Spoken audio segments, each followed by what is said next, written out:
ಕಾಂಗ್ರೆಸ್ನ ಎಲ್ಲ ನಮ್ಮ ಅಣ್ಣ ತಮ್ಮಂದಿರ ಮುಖ್ಯವಾಗಿ ನಮ್ಮ ಈ ಕಾರ್ಯಕ್ರಮದ ನೇತೃತ್ವ ವಹಿಸಿಕೊಂಡಿರುವಂತಹ ನಮ್ಮ ಕಾರ್ಯಾಧ್ಯಕ್ಷ ರೂಪಾರಾಮ್ ಶ್ರೀನಿವಾಸ್ ಅವರೇ, ಕಾಂಗ್ರೆಸ್ನ ಅಧ್ಯಕ್ಷರಾದಂತಹ ಸಂಪತ್ ಅವರೇ, ಮತ್ತೆ ನಮ್ಮ ಉದಯಶಂಕರ್ ಅವರೇ, ಮತ್ತೆ ಎಲ್ಲ ದಯವಿಟ್ಟು ಕಾಲಾವಕಾಶ ಕಡಿಮೆ ಇದೆ, ಎಲ್ಲ ಮುಂಚೂಣಿ ವ್ಯಕ್ತಿಗಳಿಂದ ಅಧ್ಯಕ್ಷರೇ ಮತ್ತು ಸದಸ್ಯರೇ, ದಯವಿಟ್ಟು ನಿಮ್ಮ ಹೆಸರುಗಳು ರೀತಿಯ ಸದಾ ಇದ್ದೇ ಇರ್ತದೆ.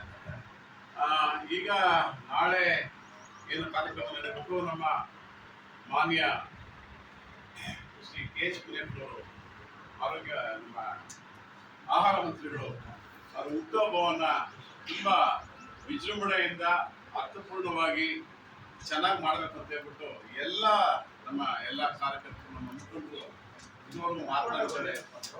ಹಾಗೇನೆ ಮುಂದೆ ಯಾವ ತರ ಕಾರ್ಯಕ್ರಮ, ನಾಳಿನ ಕಾರ್ಯಕ್ರಮ ಯಾವ ರೀತಿ ಯಶಸ್ವಿಗೊಳಿಸಬೇಕು ಅಂತ ಹೇಳ್ಬಿಟ್ಟು ನಾನು ಹೊರಟ ನಂತರ, ಯಾಕಂದ್ರೆ ಎಲ್ಲ ಮಾತಾಡ್ತಾರೆ, ಎಲ್ಲ ನಮ್ಮ ನಾಯಕರು ಮಾತಾಡ್ತಾರೆ. ಯಾಕಂದ್ರೆ ನನಗೆ MLA ಅಲ್ಲಿ ಫೋನ್ ಮಾಡ್ತಾರೆ, ಗುಂಡೂರಾಯರ ಸ್ವಲ್ಪ ಮೀಟ್ ಮಾಡ್ಕೊಂಡು ಹೋಗ್ಬೇಕು, ಅದು ಸ್ವಲ್ಪ ತಡ ಆಗಿದೆ.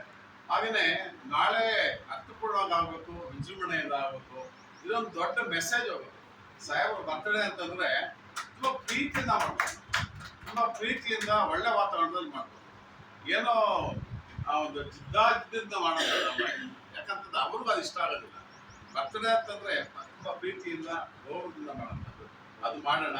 ಹಾಗೇನೆ ಎಲ್ಲರೂ ಇನ್ವಾಲ್ವ್ ಮಾಡ್ಕೊಂಡು ತಪ್ಪೇನಿದೆ, ಯಾಕಂತಂದ್ರೆ ಅವ್ರು ಒಬ್ಬರು ನಮಗೆ ಮಾತ್ರ ಸಂಬಂಧಪಟ್ಟವ್ರು ಅಂದ್ಕೊಳ್ಳೋದು ತಪ್ಪು.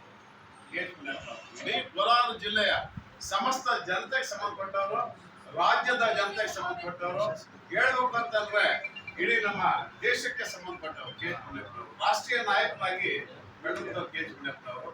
ಅವ್ರನ್ನ ನಾವು ತುಂಬಾ ಕಡಿಮೆ ದೃಷ್ಟಿಕೋನದಿಂದ ನೋಡೋದು ಬೇಡ. ಅದಕ್ಕೋಸ್ಕರ ಎಲ್ಲರನ್ನು ಆಲೋಚಿಸ್ಕೊಳ್ಳೋಣ, ತಪ್ಪೇನಿದೆ.